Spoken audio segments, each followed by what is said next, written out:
Y faltando el vino, la madre de Jesús le dijo: no tienen vino. Jesús le respondió: ¿qué tienes conmigo, mujer? Aún no ha venido mi hora. Su madre dijo a los que servían: haced todo lo que os dijere. Estaban ahí 6 tinajas de piedra para agua, conforme al rito de la purificación de los judíos, casi 600 litros, en cada una de las cuales cabían 2 o 3 cántaros. Jesús les dijo: llenad esas tinajas de agua, y las llenaron hasta arriba. Entonces les dijo: sacadla ahora y llevadlo al maestresala. Y se lo llevaron. Cuando el maestresala probó el agua hecha vino, sin saber él de dónde era, aunque lo sabían los sirvientes que habían sacado el agua, llamó al esposo y le dijo: todo hombre sirve primero el buen vino, y cuando ya han bebido mucho, entonces el inferior. Mas tú has reservado el buen vino hasta ahora. Este principio de señales hizo Jesús en Caná de Galilea, y manifestó su gloria, y sus discípulos creyeron en él. Es el primer milagro registrado en los evangelios, el milagro de las llamadas bodas de Caná. Uno debería de detenerse a pensar por qué un milagro relacionado con el vino tiene tanta relevancia para el apóstol Juan, y por qué Jesucristo hace un milagro que desde nuestro contexto sería tan irrelevante. Bueno, pues hoy vamos a hacer un exégesis del pasaje para más o menos adecuarnos en el contexto y saber qué es lo que está pasando aquí, por qué Jesús accede a este milagro, qué significaba todo lo que sucedía en ese momento y qué relevancia tiene para nuestra vida práctica saber acerca del milagro de las bodas de Caná. Primero, cuando hablamos del apóstol Juan, tenemos que decir que Juan está muy interesado en que tú sepas que Cristo fue hombre, que Él tenía manos, que Él tenía piernas, que Él tenía una cabeza, que Él tenía un cuerpo. Él está interesado en que tú te apropies de esa idea, porque surgió una secta, la secta de los docetistas, de los gnósticos, que ellos creían que Jesús no era verdaderamente hombre. Por eso cuando lees a Juan, por ejemplo, Juan capítulo 1 versículo 14 dice: aquel verbo fue hecho carne. Y luego no obstante dice: y habitó entre nosotros, es decir, puso su tienda de campaña enseguida de nosotros, fue nuestro vecino. En las cartas de Juan, primera de Juan 1:1 dice: lo que hemos oído, lo que hemos visto, lo que hemos palpado, eso les transmitimos. Entonces él está preocupado en que tú sepas que Jesucristo es verdaderamente hombre, que tenía un cuerpo real, que no era un fantasma, que no era un espíritu, que él comía, que él se fatigaba, que él se cansaba, que él dormía, que él lloraba, etc. Es una doctrina específica contra los gnósticos, contra los herejes. Y lo que Juan está tratando de dar a entender en su evangelio es: Jesús era como nosotros. Porque luego la idolatría, hermano, escuche bien, la idolatría se desarrolla inicialmente cuando uno pierde de vista que Jesús fue hombre, y cuando uno eleva de una manera insana a Jesús como Dios, y lo eleva y se olvida de que Jesús también fue hombre y compartió los dolores con el hombre. La gente empieza a verlo de lejos. Y allá en el siglo III, en los primeros concilios, cuando se declaró que Jesucristo era verdaderamente Dios, la gente del vulgo, la gente de las periferias, la gente pobre, empezó a ver a Dios, a Cristo demasiado lejano, el Pantocrator, el Todopoderoso. ¿Y a quién cree que voltearon a ver? A los que eran como ellos. Por eso este sentido de ternura de la idolatría de San Juditas, la Virgencita, San Martín de Porres, esta ternura que luego se expresa en la idolatría es porque la gente los siente cercanos. La Madrecita María, la Virgencita de Guadalupe, el Santo Niñito de Atocha, Diosito. ¿Por qué? Por la lejanía de transmitir a un Cristo divino, pero no hombre. Y acá está él diciéndoles: él era como nosotros. De hecho, el texto implica que él puso su tienda de campaña entre nosotros. Fue vecino nuestro, caminó entre nosotros, lloró como nosotros, comió, durmió. Y luego Juan dice: nosotros lo vimos. Es más, nosotros lo tocamos, nosotros lo escuchamos, palpamos que él era hombre. Y eso que nosotros palpamos se los transmitimos. Él habitó entre nosotros, comió entre nosotros, se hizo nuestro vecino. Y así entre nosotros y con nosotros y a favor de nosotros mostró su gloria. Su gloria no era la gloria de Thor, no era la gloria de Zeus, no era la gloria de Poseidón, una gloria temerosa, una gloria fuerte y mala contra el hombre. No, la gloria de Jesús era una gloria benéfica, bondadosa, misericordiosa, a favor del hombre. ¿Qué es Poseidón? El dios de los mares, que agita las olas contra el hombre cuando está enojado. ¿Quién es Ares? El dios de la guerra, que sale a pelear con los ejércitos. No es Zeus, el dios de los truenos. Jesucristo no tenía una gloria contra el hombre, sino a favor del hombre. Nosotros, dice, vimos su gloria. ¿Cuándo? Cuando sanaba al enfermo, cuando calmaba las olas. Fíjense. Todo lo contrario a Poseidón, Jesucristo calmaba las olas, cuando resucitaba a los muertos, cuando daba vista a los ciegos, cuando perdonaba los pecados, cuando anunciaba las buenas noticias, ¿no? Él muestra su gloria en beneficio del hombre. A diferencia de los dioses griegos, de los dioses romanos, Jesucristo muestra su gloria a beneficio del hombre. Entonces vea lo interesante del pasaje. Jesús puede ser modelado, hermanos, de muchas maneras en la mente de las personas. Tú puedes llamarle Dios, Rey, Todopoderoso, Sublime, Eterno. Tú puedes llamarle el Shaddai. Tú puedes llamarle el Profeta, el Maestro, el Ungido. Pero Él 66 veces se llama a sí mismo el Barashna, el Hijo del Hombre. Él no anda por ahí diciendo yo soy el Todopoderoso, el Rey, el Maestro. De hecho, Él se opone. Él manda a los demonios a que se callen. Él le dice a las personas que no anden transmitiendo eso.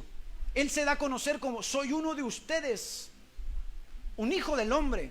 Y la palabra hijo del hombre tiene mucha implicación en el contexto judío, porque es de lo más bajo de entre ustedes. Y 66 veces en los evangelios Él se llama el hijo del hombre, el Barashna. Ahora mire, los políticos se hacen el hijo del hombre cuando quieren el voto. Cuando quieren el voto se hacen como el pueblo, se hacen como el vulgo, se hacen el Barashna como nosotros, y ahí andan buscando a través del populismo. Pero en cuanto se acaban las campañas, ellos dejan de ser el hijo del hombre. Ahora se vuelve el diputado, el senador, el presidente. Quieren pleitesía, quieren vivir como los reyes. Jesucristo no. Y eso es lo que Juan quiere transmitirte. Él es el hijo del hombre en todo momento, en todo tiempo. Y verán al hijo del hombre viniendo con gran gloria y poder. Él jamás dice yo soy el Todopoderoso. De hecho, lo conjura el Sanedrín. Te conjuro por el Dios vivo que nos diga si tú eres el Mesías. Tú lo has dicho. Y verán, dice, al hijo del hombre. Siempre en el sentido de Filipenses capítulo 2, haciéndose como hombre, bajándose en la humildad. Entonces lo interesante del pasaje es que situemos a Jesús así, como uno de nosotros. Un Jesús que ríe. Porque intentamos ver a Jesús como todo lleno de solemnidad, con el procusneo, con la adoración reverente y llorosa. Pero también hay un momento en las escrituras donde Jesús dice, siente el agallao, ¿no? Una alegría indescriptible, y salta y brinca y se ríe. Ese Jesús poco conocido en las iglesias. El Jesús conocido en las iglesias, el Jesús todopoderoso, el Jesús sublime, el Jesús reverente, no el Jesús, el gran Shaddai, el fuerte, el ungido, pero pocas veces el hijo del hombre. Y es igual de perjudicial negar la divinidad como negar la humanidad de Cristo. O sea, acá tenemos un pasaje en el capítulo 2 de Juan que nos va a transmitir una idea que probablemente para ti no tenga tanto significado, sobre todo en una cultura abstemia, pero en la cultura semita tiene un significado profundo para que veas cómo la gloria de Jesucristo es una gloria a favor del hombre. Primero, vamos a ver un poco el contexto de lo que está sucediendo. Las bodas en el tiempo de los judíos se celebran de noche, nunca de día. Ahora, cuando hablamos de noche en el tiempo judío, no creas que había lámparas mercuriales. La noche, es densa la oscuridad, no se ve nada, absolutamente nada. Una vez que el sol se mete, la oscuridad cae sobre los pueblos y no hay más luz. Por eso una de las cosas que los judíos hacen es ser sumamente cálidos y cordiales con los forasteros. Por eso en Génesis, cuando los ángeles llegan a Sodoma y Gomorra, lo primero que hace Lot es meterlos a su casa. La noche es noche. Lo que tú llamas noche es medianoche, porque siempre hay luz en la calle. Bueno, pues las bodas se celebran así, en la noche, en la total oscuridad de la noche. Las bodas duran 7 días, no un día, no una tarde como nosotros. 7 días, por 7 días van a estar de fiesta en las bodas. ¿Por qué se celebran de noche? La Biblia va a hablar en Apocalipsis de las llamadas bodas del Cordero, y va a ser una alusión de 7 años, ¿no? En referencia al contexto judío de 7 días. La manera en que iniciaba la boda era la siguiente: el novio recogía a la novia en su casa de noche, Y una vez que la recogía, iniciaba una procesión desde la casa de la novia hasta el lugar donde se celebraría la boda. Para eso había que tener lámparas y había que tener antorchas. Quien no tenía la lámpara o antorcha no podía participar de la procesión con el novio. De ahí en Mateo 10 la cita de las novias de las vírgenes insensatas que no tenían aceite en sus lámparas. Viene el novio, no hay aceite, no hay cómo participar de la procesión. El novio entonces iba por las calles y quien se le iba a unir a la boda, los invitados al convite de la boda, porque ir a la boda no era cualquier cosa, tenías que ser invitado, era un gran elogio. Los invitados a la boda se iban uniendo con sus lámparas, con sus antorchas, y si no había lámpara no podías unirte. Ahora comprendes, las vírgenes insensatas se quedan sin aceite, no pueden seguir al novio, no pueden seguir la procesión, no pueden ir a la boda. Y entonces cuando van uniéndose familiares, amigos, hay una algarabía total, tocando panderos, tocando tambores, tamboriles, gritando, cantando. Para todos es conocido que es una procesión de novia. Uno de los juicios que Jeremías menciona hacia Israel es que cesará toda voz, dice, de canto de boda, ¿no? En las procesiones de las novias. Entonces, mientras los novios van avanzando, hermanos, hay una gran demostración de gozo. Nuestras bodas occidentales son un tanto, sobre todo las cristianas, son un tanto más raquíticas en cuanto a eso, ¿no? Pero las bodas judías están llenas de gozo, de algarabía. Ahora los judíos demuestran sus emociones de muchas maneras, las exteriorizan mucho. Si están tristes, avientan tierra al aire, se rasgan las vestiduras, gritan. Si están contentos, igual danzan, brincan, tocan tambores, etcétera, ¿no? Cuando cruzan el Mar Rojo, ¿qué hace la hermana de Moisés? Pues toma un pandero y pone a todas las mujeres a danzar, porque el judío era así. El judío es muy expresivo en ese sentido, los pueblos semitas. Entonces, mientras los novios van avanzando, hay una gran demostración de júbilo a causa del novio. Eso es raro porque es una cultura patriarcal. El gozo es por el novio, no por la novia. De hecho, Jesucristo le va a decir a sus discípulos, ¿no?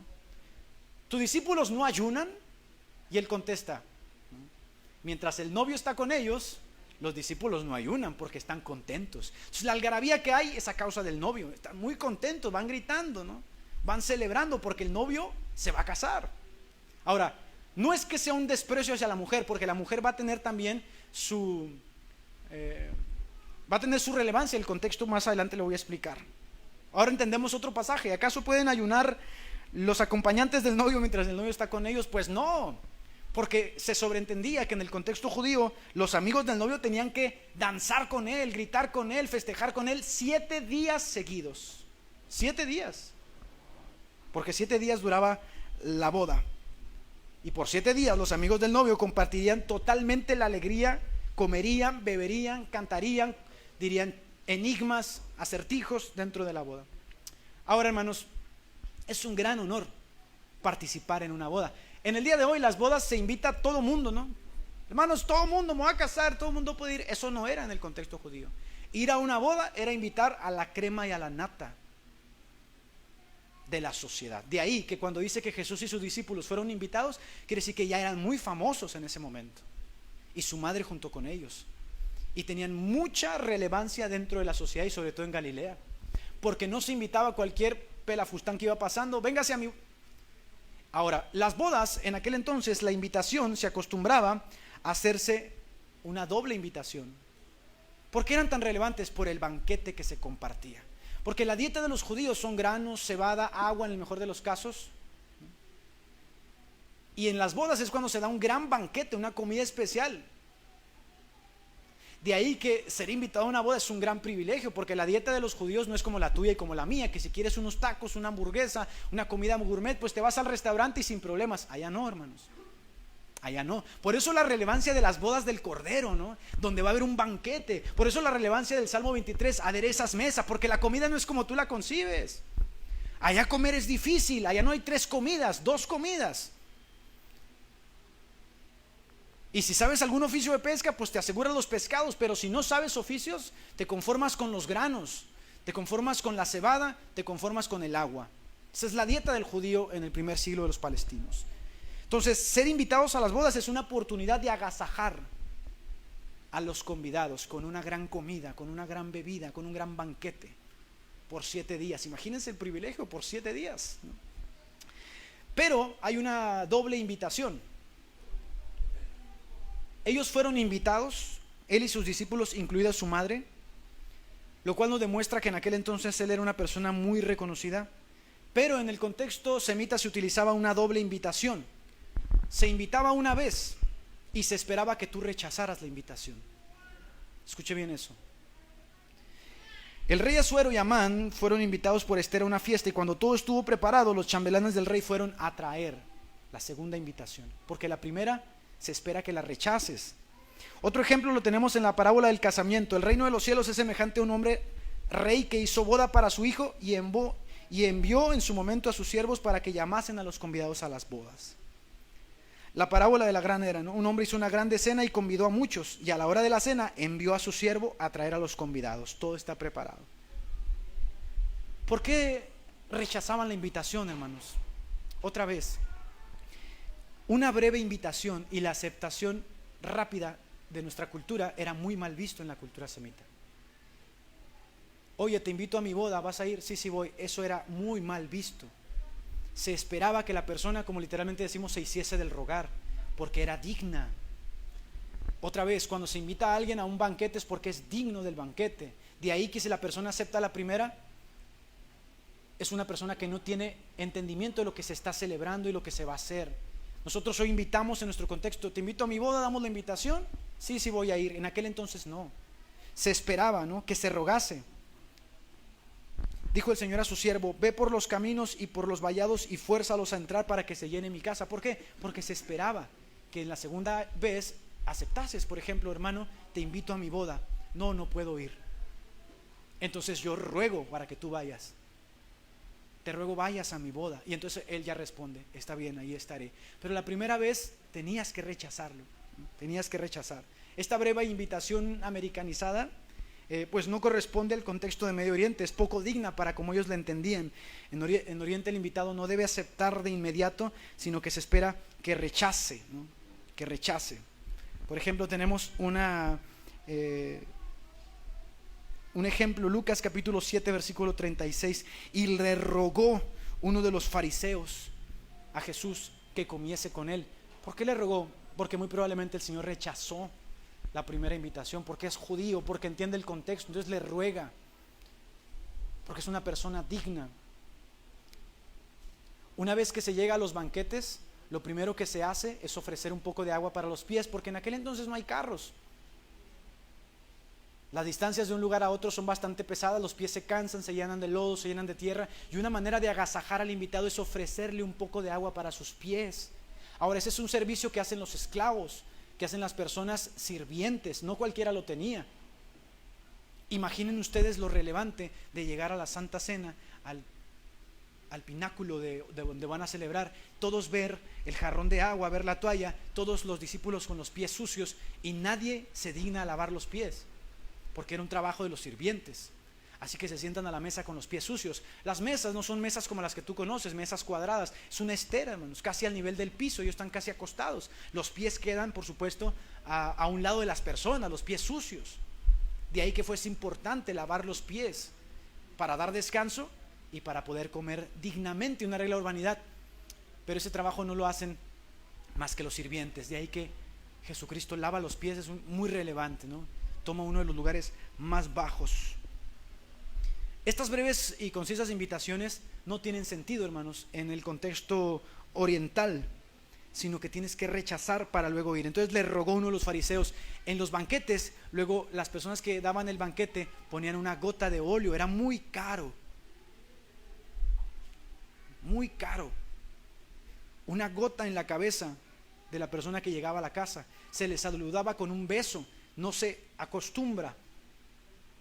Se pone la mano derecha en el hombro derecho y se le da un beso en la mejilla izquierda. Se pone la mano izquierda en el hombro izquierdo y se le da un beso en la mejilla derecha. Esa es la manera en que ellos se saludan. Nosotros hoy extenderemos la mano. Por eso en las cartas dice: saludados ¿con qué? Con ósculo santo, con un beso. Ahora, esa no es una indicación para las mujeres, es indicación para todos. Los hombres se saludan de beso. Nosotros hoy nos saludaremos con la mano. Entonces hay tres cosas que se hacen en el banquete al entrar: se le da agua para los pies, se le da agua para las manos, óleo, y se le besa. De ahí el reclamo de Jesús: no me diste agua para mis pies, le dice al fariseo, no ungiste mi cabeza, no me diste beso. Y esta prostituta no ha dejado de regar con sus lágrimas mis pies. Ya se dan cuenta todo el contexto social. Ahora, ¿cómo era la celebración de la boda, hermanos? ¿Cómo celebraban ellos la boda? Bueno, se acostumbra a beber bastante, 7 días, a bailar, pero el baile de los judíos no es como el baile de nosotros. Ellos nunca bailan en parejas. El baile occidental es baile en parejas. Los judíos siempre bailan solos, sueltos. Será el occidente, las formas rígidas de occidente las que propondrán el baile poco a poco en parejas. Y hoy pues el baile es una basura, ¿no? Sobre todo el reggaetón, que es literalmente sexual. Pero las bodas se acostumbraba a beber, a bailar, y luego se acostumbraba a decir acertijos, enigmas que entretenían a las personas. ¿Dónde vemos eso? Sansón, por supuesto. Eso era muy común, hermanos. Decir algún acertijo, decir alguna adivinanza para que los convidados estuvieran alegres, bailando. Y por supuesto el banquete, degustando alimentos. No es como nosotros, que servimos el alimento, comen y se van. No, todo el tiempo se están sirviendo alimentos, más. Todo el tiempo se está sirviendo bebida, más. Entonces es muy común que la gente esté totalmente agasajada, saciada, contenta, alegre, bailando, disfrutando de la boda. No se espera una boda con caras largas. Tienes que ir primero con el traje de boda, no puedes ir con cualquier ropa. Y el traje de boda se esperaba que fuera, por supuesto, un lienzo blanco. ¿Dónde encontramos eso? Pues en las bodas del Cordero en Apocalipsis, un lienzo blanco. No puedes ir de rojo, que es el color militar, no puedes ir de azul, que es el color que vestían, blanco. De ahí que cuando llegan las personas en la parábola, el rey los ve y dice, no vienen vestidos de boda. Hoy nosotros pues ponemos nuestras mejores ropas, ¿no?, para ir a las bodas, pero en aquel entonces era el lino blanco, se acostumbra a beber. Ahora hablemos un poquito del vino, porque el vino en nuestro contexto tiene su particularidad. Sobre todo en nuestra cultura abstemia, más propia de los bautistas, de los pentecostales, el vino va a tener una relevancia casi peyorativa, pero no en el contexto judío. El vino en el contexto palestino es imprescindible para dos cosas. Sirve para sustituto del agua y también como elemento de diversión. ¿Por qué como sustituto del agua, hermanos? Porque el agua está contaminada. No tienen sistema de drenaje como tú lo tienes, no tienen cañerías. El agua que ellos toman viene de los ductos que la ciudad tiene, y los ductos pues caen los animales muertos, están contaminados, y el agua cuando llega a la ciudad está totalmente contaminada. No se acostumbra a beber agua, lo que se acostumbra es beber vino. Ahora, mucha gente piensa erradamente que el vino en los tiempos de Jesús era de menor graduación. Ese es un error, era de mayor graduación, porque no existe en los tiempos de Jesús el proceso de vinificación, ¿no? No existe tampoco el proceso de fermentación a temperaturas controladas, no existen las levaduras especiales, no existe el dominio de la maceración. Entonces estamos hablando de un vino de entre 20 a 22 grados de alcohol. Hoy nuestros vinos tienen entre 10 o 12 grados, son menores, pero los vinos en tiempo de Jesús tienen 20 o 22 grados. ¿Qué se hacía? El vino entonces para consumo natural se rebajaba en 4 partes de agua, 4 partes por una de vino, y eso era lo que se consumía como agua. Ese vino entonces no embriagaba, pero había un vino que no se rebajaba, que se utilizaba para beber en las bodas. Pero este vino, el que se utiliza para los alimentos, para consumir, para los niños, para la familia, tiene que llevar 4 partes de agua. Ese vino no embriaga. Si quieres embriagarte con ese vino, tienes que tomar desde la mañana hasta en la noche para que pueda surtir efecto. Por eso en Hechos, cuando les reclaman y les dicen, ustedes están borrachos, ¿qué contesta Pedro? No se puede, porque son las 9 de la mañana. Para estar borracho tuve que haber bebido todo el día. ¿Ahora lo entiendes? Porque ese vino que se utiliza en la mesa no emborrachaba, no embriagaba. Ese vino, hermanos, era rebajado. Ahora, como se rebajaba, era un vino de mala calidad. De ahí entonces vas a entender que hay personas como los efesios que ya están tomando vino sin rebajar, ¿no? No os embriaguéis con vino, le dice Pablo, rebájenlo. Y luego, en 1 Timoteo, en el capítulo 5, versículo 23, Pablo, si quieres abrirlo conmigo, 1 Timoteo 5, 23. Pablo le da una orden a Timoteo, le dice, ya no bebas agua, no bebas agua.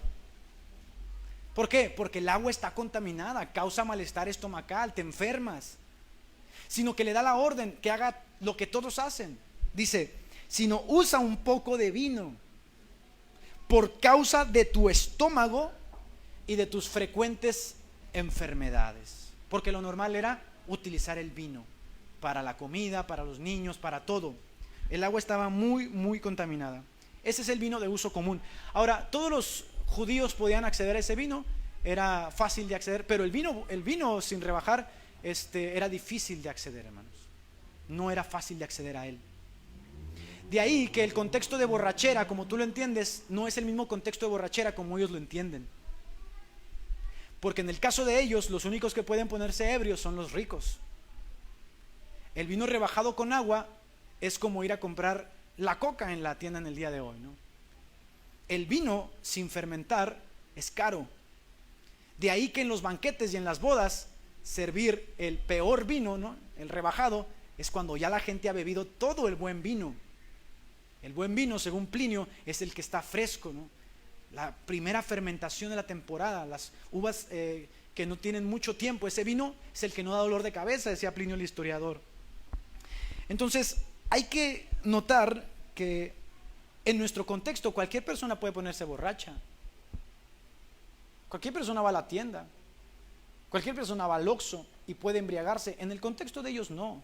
Era muy mal visto que una persona se embriagara con el vino que estaba rebajado con agua. Era como, eres un alcohólico de lo peor, es como tomar alcohol de curaciones, la desesperación de querer embriagarte.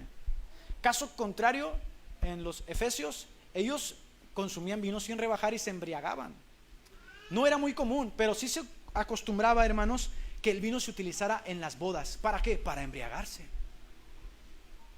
Totalmente. Entonces, en las bodas era totalmente lícito y justificable. ¿Por qué? Otra vez, porque ellos no son pentecostales y hay que situarnos en el contexto de la Biblia para que luego tú no forces a la Biblia a decir algo que la Biblia no dice. Ellos no son bautistas, ellos son judíos y no tienen, por supuesto, ese escarmiento sobre el vino que luego vamos a desarrollar desde los 1920 nosotros. Ellos no se embriagan por embriagarse, pero sí van a utilizar el vino para alegrarse y para embriagarse en las bodas, ¿no? Entonces, por ejemplo, Salmo 104, versículo 15, Dios le da el vino al hombre, ¿para qué? Para alegrarle el corazón. ¿Y qué vamos a decir? No, eso no está bien, porque David tiene que ser pentecostal. Pues no, David es judío. Y si tú viajas a Europa en el día de hoy, es algo de lo más natural que la gente consuma vino como tú consumes Coca-Cola. Lo que voy tratando de decir es que nos situemos en el contexto para que tú equilibres tu vida en la interpretación de las Escrituras y no vayas por ahí intentando que la gente viva cosas que ni siquiera tú vives o que la Biblia manda vivir. Pero vamos a seguir adelante. Eclesiastés capítulo 10 versículo 19, para el placer se prepara la comida y el vino para alegrar la vida. Ahora, cuando ellos hablan de alegrar, están hablando de la embriaguez, pero no en el contexto del que tú lo entiendes, porque hay una embriaguez mala que la Biblia condena, que es embriagarse, por el simple deseo de embriagarse. Ellos no condenan la embriaguez en sí, condenan el deseo insano de embriagarse, pero en los banquetes, en las bodas, van a ver como lícito y justificable el utilizar el vino como un medio para la alegría del corazón.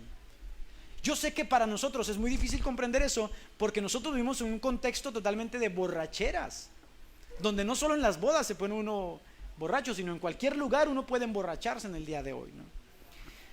Proverbios capítulo 31 versículo 6, Dios da el vino al amargado para que olvide su aflicción. ¿Y qué hacemos con esos pasajes? No, hermano, pues es que está hablando del jugo Jumex. No está hablando del jugo Jumex, está hablando del vino. Está hablando del vino que alegra el corazón de las personas. Isaías 55 versículo 1, aquí Dios mismo va a hablar y va a decir, venid a todos los sedientos, venid y comprad. ¿Y qué creen que les dice que compren? Vino y leche. Ahora, la palabra de la Biblia para la palabra en griego para vino es oinos, y oinos se utiliza para el jugo de uva, para el vino rebajado y para el vino sin rebajar. Se utiliza indiscriminadamente oinos. Entonces hay que situar el contexto. En la boda, vino sin rebajar. En la cultura de mesa, vino rebajado. Y en ocasiones cuando las viñas se cortan sin fermentar, jugo de uva. Pero para las tres se utiliza oinos, vino. Hay que decir entonces, ¿cuál vino se consumía en la cultura de Israel? Vino rebajado, vino con agua, vino que no embriaga. Si querías embriagarte tenías que beber todo el día. ¿Cuál vino se consume en las bodas? Vino sin rebajar. ¿Y quién podía darse el gusto de tomar el jugo de uva? Jugo de uva fresco, solamente los ricos, al igual que el vino. Lo demás, Así como nosotros tomamos esa basura, esa porquería de Coca-Cola, que es una porquería, ¿no? Porque quién sabe cuántas cucharadas de azúcar tiene. Esa es la realidad, pero no le ponemos ningún pero, ¿verdad? Porque culturalmente estamos habituados. Entonces miren, es una cosa rara cómo la cultura funciona sobre la conciencia, hermanos.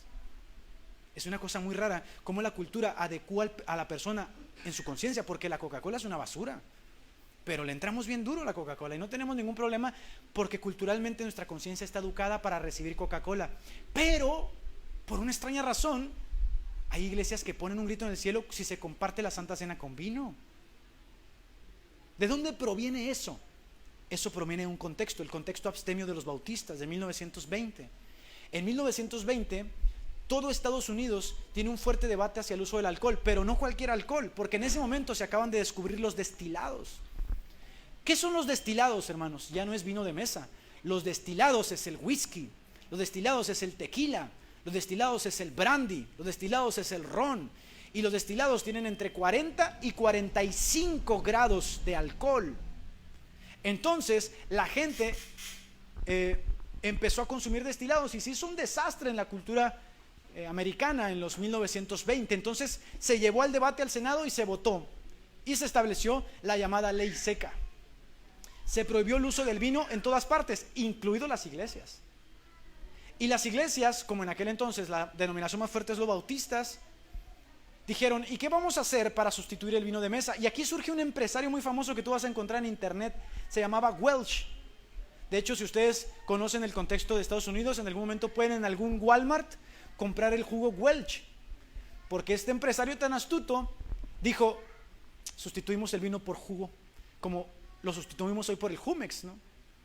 Se hizo multimillonario, porque desde ese momento hacia adelante todas las iglesias cambiaron la Santa Cena por jugo. ¿Y cuál cree que era el jugo? El jugo Welch. Hasta el día de hoy el jugo que se utiliza en la Santa Cena en las iglesias bautistas es el jugo Welch. De ahí que nosotros adquirimos la cultura abstemia de los bautistas, que más propiamente se apropiarán los pentecostales y los movimientos llamados de santidad. Pero ahora hay que hablar de Jesús y el vino. Es importante que nosotros comprendamos esta parte y vayamos a la exégesis del texto. Ahora que ustedes comprenden el contexto cultural del vino, queridos hermanos, deben saber que era un terrible bochorno y vergüenza el que una boda no tuviera vino. Hoy no, ¿verdad? Hoy fuimos a la boda de Alonso y no hay vino, no hay ningún problema, pero no en el contexto judío. Si en el contexto judío no hay vino, es la peor vergüenza que se puede vivir para un hombre que invita a las bodas. ¿Qué dice Cristo en cuanto a el vino? ¿Qué piensa Él en cuanto a esto? Pues entonces podemos trasladarnos al pasaje y notar que Jesús demuestra su gloria con el hombre y en el contexto del hombre y en lo que le es propio al hombre. De ahí que Jesús no es como esos dioses raros que la gente concibe, sino que es compañero, amigo, y muestra su gloria no en desprecio del hombre, sino a favor del hombre. Es como, voy a situarlos a ustedes en un contexto. Vamos a suponer que Tapia tiene una boda en la que él decide dar vino y se te acaba el vino, Tapia, pero va a la mitad de la boda. Yo soy un cristiano muy pentecostal. Yo tengo dos opciones: alegrarme mucho porque se te acabó el vino y decir, ándele, es el juicio de Dios. O proponerte, ¿necesitas vino? Yo puedo ir y traerlo. Ahora que se casó Alonso y Cintia, no sé si ustedes se percataron que hubo dos damas que no estaban en el cortejo, que fueron introducidas de repente. Una fue Valeria y Elena, las metió porque faltaron dos. Una de ellas porque, cosa curiosa, a Cintia se le olvidó el pastel. Se olvidó hacer el pastel de la boda, miren. Hay de todo en las bodas, ¿no? Y entonces una de sus amigas le dijo, yo voy a hacer el pastel, tú no te preocupes, tú sigue adelante con tu boda. Eso es algo más o menos de lo que Jesús está demostrando acá. Jesús no se está comportando como un bautista, como un pentecostal agrio, sino que va a mostrar su gloria en favor y amor del hombre. Y así justamente es que Juan quiere que lo veas. Ahora, yo sé que para poder explicarte todo esto, primero tuve que hablarte del contexto del vino, porque el vino tiene su contexto con nosotros. Tiene su contexto y tienes que saberlo, ¿no? Jesús es amigo del hombre, no enemigo del hombre. Entonces yo a veces, hermano, mire, yo pienso a veces que somos tan duros en presentar a un Jesús crítico, lacerante, legalista ante las personas, que en vez de hacerlo amigo del hombre, cercano al hombre, es enemigo del hombre. Y para mi vergüenza, yo cuento esto, ¿no? Cuando yo recién me convertí, todos mis hermanos son cristianos, solo uno es inconverso. En ocasiones mi hermano hacía pues sus comilonas y nos invitaba, pero yo sabía que había vino, que había bebidas, que había música, y yo recién convertido, no recién apropiado de todo lo que entendía como cristiano, lo rechacé una y otra vez. ¿Sabes cuánto me arrepiento de eso? De haber podido convivir con él, abrazarlo, reír juntos. ¿Pero por qué hacía esto? Porque la concepción ridícula que tenía de Jesús era un enemigo del hombre, más que amigo del hombre. Y entonces lo que el texto trata de decir es: Jesús es hombre y no es enemigo del hombre, es amigo del hombre y muestra su gloria en favor del hombre. Entonces no hay vino, yo doy el vino, y el mejor vino, y 600 litros de vino, no 600 litros de jugo. Porque luego los pentecostales y bautistas dicen: no, era jugo, hermano. ¿Quién va a querer tragarse 600 litros de jugo? Era vino para que la fiesta continuara, para que la boda no tuviera el bochorno. Dio vino. Ahora, yo sé que nosotros somos muy quisquillosos, ¿no? Entonces Jesús estaba alentando la embriaguez. No, porque tú entiendes la embriaguez en un contexto distinto. Él no. Porque él entiende la embriaguez en lo que es propio de una cultura judía, palestina, como las bodas. Él no anda repartiendo vino en el mundo. Él está compartiendo con los convidados. Ahora era un privilegio que él fuese convidado a la boda. Entonces Juan dice: y vimos su gloria, y la vimos no solamente con los enfermos, y la vimos no solamente la vimos en las cosas pequeñas de la vida. La vimos cuando perdonaba los pecados, la vimos cuando respondía a las preguntas, la vimos cuando convivía con las personas. Y entonces a la gente nunca la tenías contenta, ¿no? Porque la gente modela a Jesús según su percepción. Entonces Jesús dice: viene el Hijo del Hombre, que come y que bebe, y se quejan. Es un comilón y un bebedor de vino. Viene Juan, que no come y no bebe, y se quejan y dicen: tiene demonio. Entonces Jesús dice: nunca tienes contentas a las personas. Y él muestra su gloria a favor del hombre. ¿Y con quién convive? Pues con los que lo reciben, con la prostituta, con el pecador. Porque los fariseos quisquillosos nos representarían a nosotros, hermano. Eso es lo triste. Eso es lo triste. Benja, ayúdame por favor para empezar a cerrar. Los fariseos quisquillosos tenían una idea de la santidad absurda. Entonces mire, los fariseos y los saduceos y los legalistas convivían entre ellos. Ellos convivían entre ellos, y entre ellos se amaban, y entre ellos se hacían favores.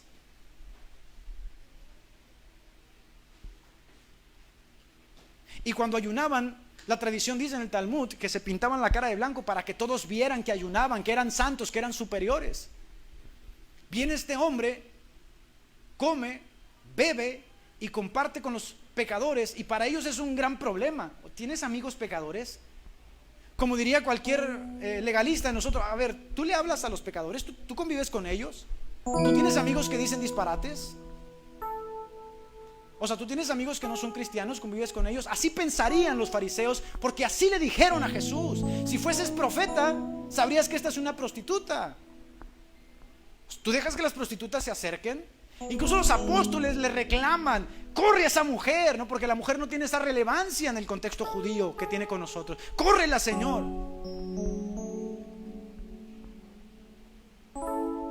Jesucristo no es como luego lo pensamos. Jesucristo no es pentecostal, hermanos. Jesucristo no es bautista. Entonces llegamos a decir: ¿cómo? O sea, tú le hablas a personas. Por supuesto, porque los enfermos son los que tienen necesidad del médico.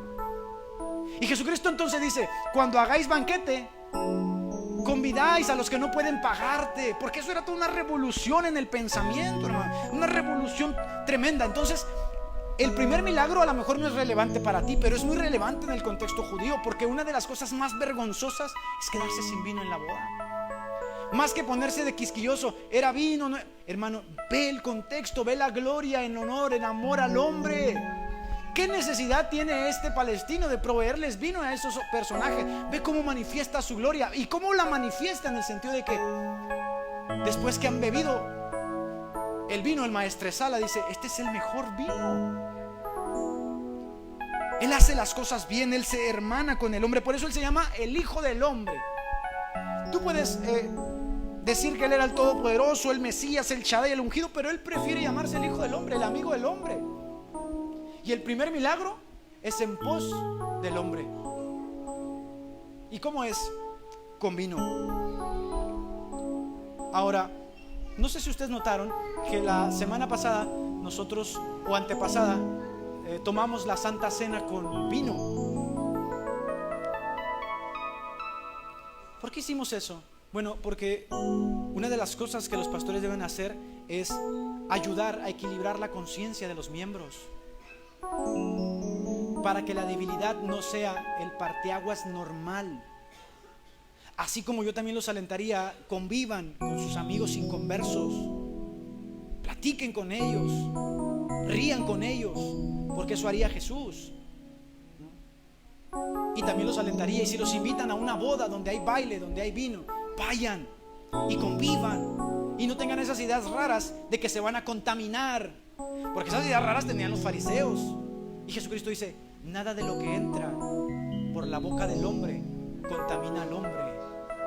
Lo que sale de la boca del hombre, eso contamina al hombre. Y te contaminas más cuando dices: esos pecadores que hacen sus bodas con vino, esos pecadores que bailan, hermano, esos pecadores que escuchan música. Te contaminas más al hacer eso que al convivir con ellos. Ahora, yo sé que nuestra cultura delimita los límites de nuestra conciencia, ¿no? A la redundancia, le pone límites a la conciencia. ¿Qué consideras bueno y qué consideras malo? Para eso el trabajo pastoral es, hermano, equilibre la vida. Porque luego hay personas amargadas, terriblemente amargadas, que conciben la vida en blanco y negro. Si no eres cristiano, eres un hijo del infierno. Oye, tranquilo, que la vida es muy corta. Y te vas a sorprender que en ocasiones quien tiende la mano no es el cristiano, sino el inconverso. Amen a los hombres como Jesucristo los amó y mostró su gloria en pos de ellos. ¿No es eso la iglesia? La iglesia, hermanos, más que un cúmulo de personas encerradas, la iglesia es luz, sal. Y entonces, cuando hablamos de esto, yo probablemente los voy a situar en un contexto similar. Probablemente en algún momento rechazaron el convivir con las personas, platicar con ellas, porque por alguna extraña razón sus ideas de la santidad lo hicieron creerse superiores a ellos. Recuerdo en alguna ocasión estaba en un centro de rehabilitación evangelizando. Duré años trabajando ahí, a la par que estaba en la iglesia, en la alabanza. Y la primera vez que fui a predicar cometí el gravísimo error de decir la siguiente frase: hermanos, yo era como ustedes. Uno de los adictos se levantó y me dijo: y ahora eres superior a nosotros. Me caló hondo, fuerte. Es cierto. Soy una persona que encontró pan, decía Spurgeon, y ahora le dice a las otras personas: ¿dónde hay pan? No soy superior a ustedes, soy uno de ustedes. Pero luego nuestros métodos de evangelismo llegan a ser así, ¿no? Soy superior a ti, y como soy superior a ti, yo tengo el poder para decir qué está bien y qué está mal y juzgarte. Hermanos, tranquilos. Ustedes no se van a contaminar si escuchan a uno de sus amigos escuchar a la banda Limón o a Luis Miguel o yo qué sé. Eso no contamina al hombre.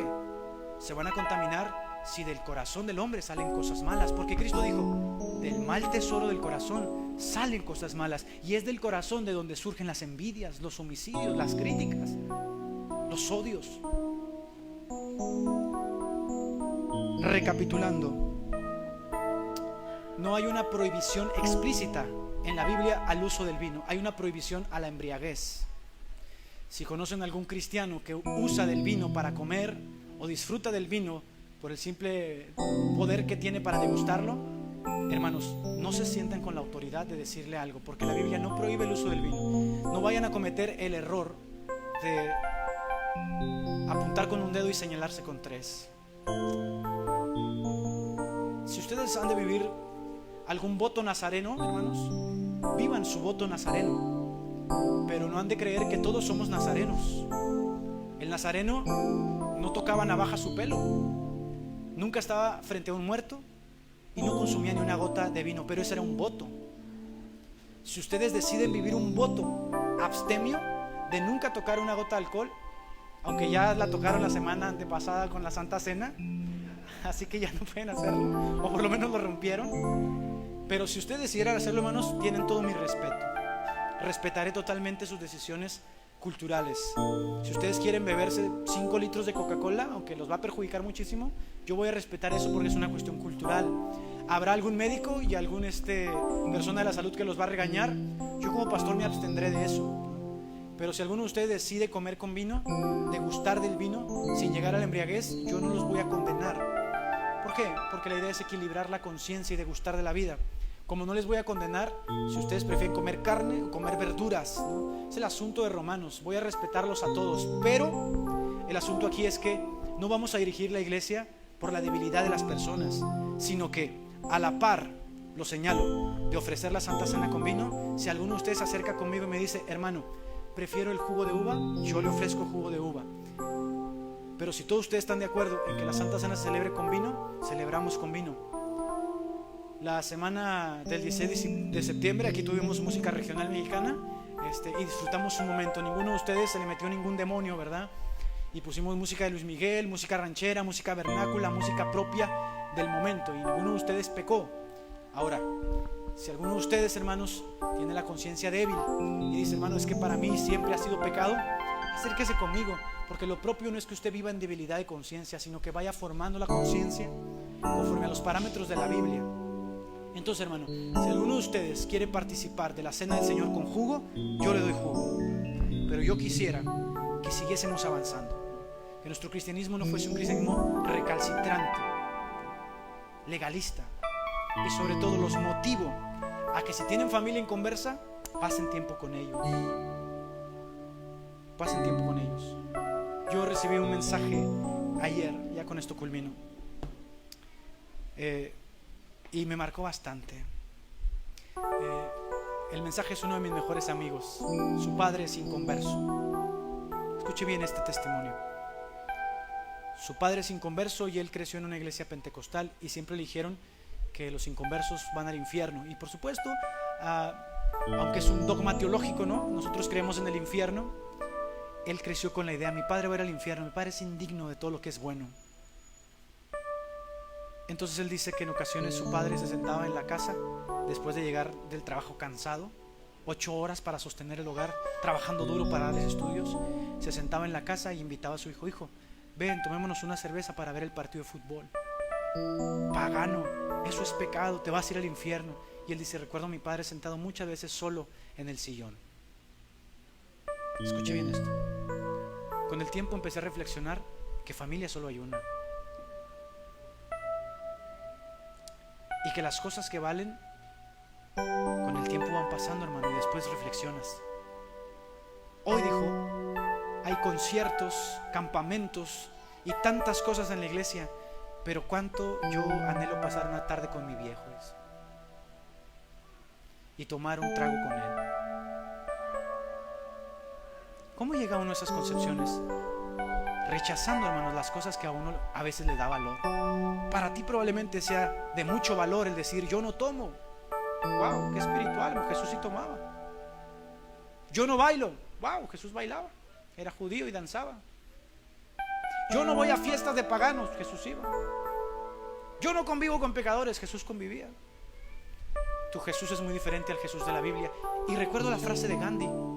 Gandhi fue el líder de la independencia de India, uno de los hombres más influyentes del siglo XIX. Le habían hablado mucho de Jesús. En India hay más de 300 millones de dioses. India estuvo mucho tiempo colonizada por Inglaterra, y los ingleses cristianos le hablaron mucho tiempo a Gandhi de Jesús. Gandhi era abogado y rechazó la abogacía por vestir la indumentaria de los hindúes y por hacerse uno con los hindúes. Y cuando escuchó los mensajes de Jesús y leyó en los evangelios, él quedó sorprendido del carácter de Jesús. Entonces un día se dispuso a convertirse al cristianismo y fue a una iglesia cristiana.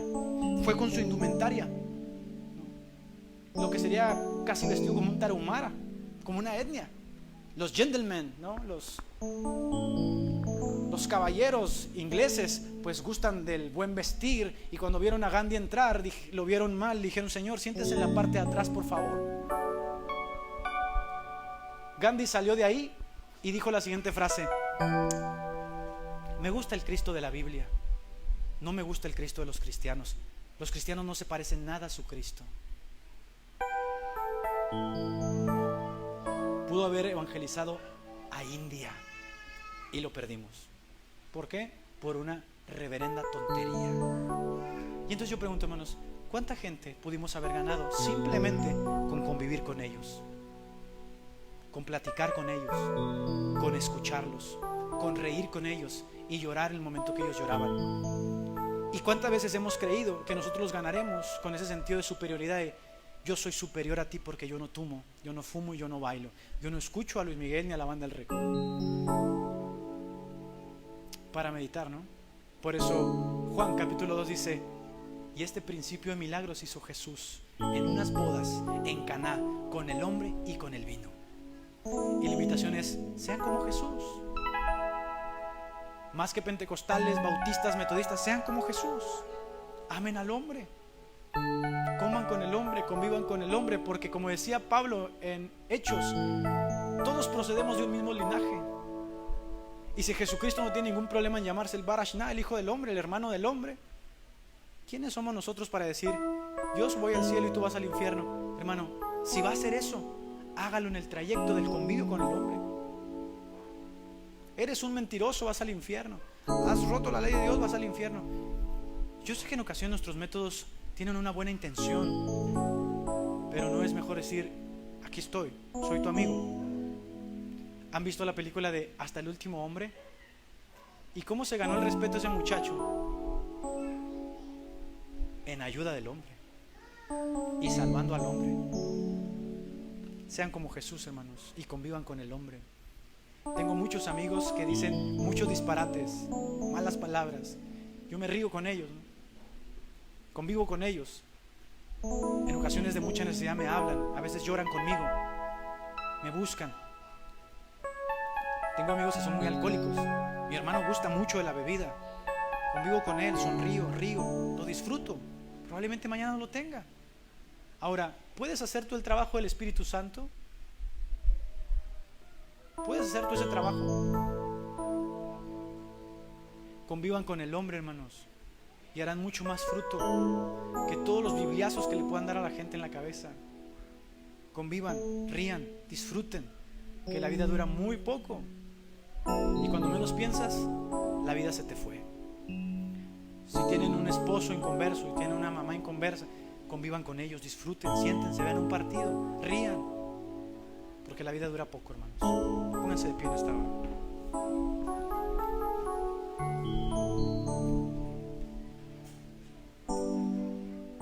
Oremos con agradecimiento. Incline su rostro.